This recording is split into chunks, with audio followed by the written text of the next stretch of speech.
So we'll look a little bit closely at the source of these waters, the groundwater as well as the aqueduct water, starting with the groundwater, the 40% of the budget that is coming from groundwater. What are the sources that are in the groundwater? Runoff, mostly snowmelt from the San Bernardino and even a little bit of the Santa Ana Mountains, recharges groundwater at the foot of the mountains and in washes. Washes are stream channels that occasionally run dry, or at least occasionally run dry. They're usually dry around here, but during the spring they will have snow melt running in them, and these will spill out on the floor of the mountains, at the base of the mountains, and enter the groundwater system.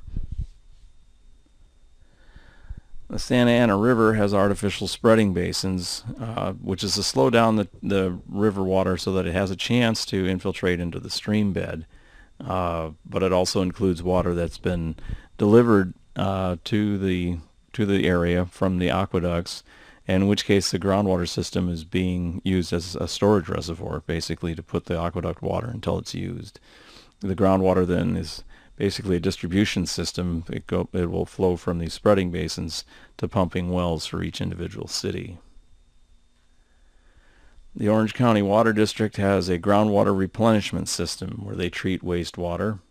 The water is generally in the wastewater treatment field, the water is about 1,000 part per million, so it's not quite as much desalination going on as desalination of seawater, but it is water treatment, and it does provide a source of water, and we'll see where that water is also put in the groundwater system.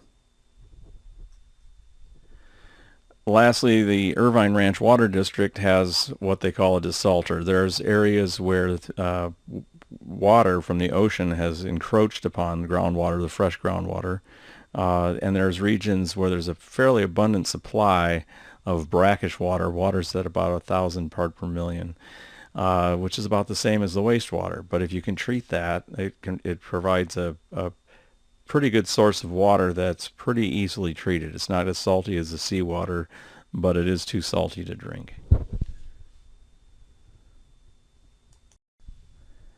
Looking at each of these up close, runoff, we have the winter snow melt, which we can see in both the San Gabriel Mountains above LA as well as the San Bernardino Mountains. They'll have snow in the peaks. Big Bear Ski Resort, for instance, and then the San Gabriel Mountains has snow as well. This will melt in the spring and come down off the mountains into the Santa Ana as well as other river channels. But generally year-round, those mountains are dry. Maybe a little bit of ocean rainfall, especially in a El Nino year. But these waters then come into the LA Basin, and you can see the population that is on the basin floor. But the water channels coming out of the mountains will occasionally run with water, and that water is put in the groundwater system. So a little bit of the groundwater is recharged naturally, and some of it is recharged artificially, primarily, but both are going on along the Santa Ana River. And from your Irvine water report, cascading from its source high in the San Bernardino Mountains, the Santa Ana River is fed by a watershed over 2,500 square miles in area. River water is captured behind Prado Dam. That's along I-91 by Corona, or actually California State 91. By Corona, you might see the Prado Dam. There's Prado wetlands behind it. And slowly released to help replenish the Orange County Groundwater Basin. Percolation ponds in Anaheim and Orange hold this water so it can seep into the basin. I should say that the water behind the Prado Dam is both natural Santa Ana flow as well as water that makes to Lake Matthews and Lake Paris from the aqueducts. Water leaving the Prado Dam area goes down to a treatment plant in Yorba Linda before going into the spreading basins. Here's an example of what the spreading basins look like. This variety is alongside the channel, so there's a bank overflow storage basin. You can see in the air photo the channels on the lower left side of the photograph, and there's 5 or 6 spreading basins, and they're dry at this point. You can see there's a levee around each square that will hold the water to a certain height, and when drainage is sufficient in the Santa Ana River, they'll divert some of it into the basin, which will then percolate through the floor of the basin into the groundwater system. Sometimes these basins are really just in the channel themselves, a little bit wider portion of the channel that's allowed to fill a leveed area within the channel. Sometimes the spreading basins are made into city parks. There's an example of that in Orange, California, where the Santa Ana River comes into a park and is allowed to spread through the trees and everything else. And you can see on the photograph on the right what they look like when they're full of water and percolating through the bottom.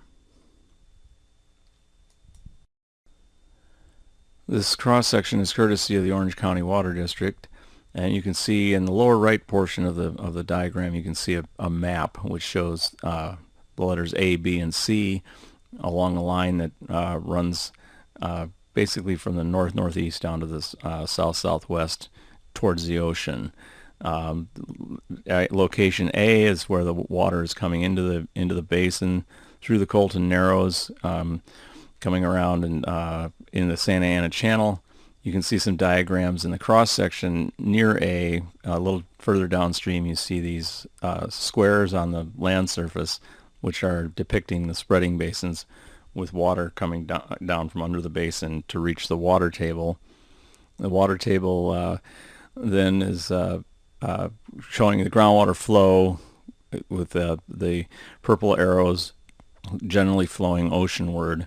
And the cross section then shows that there's a shallow aquifer, principal aquifer, and deep aquifer.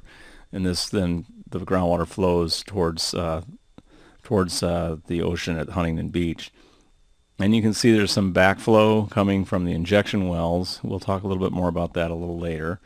But there's some injection wells near Huntington Beach to try to hold back ocean water, saltwater that would be coming, saltwater encroachment that would be coming into the groundwater system along the coast.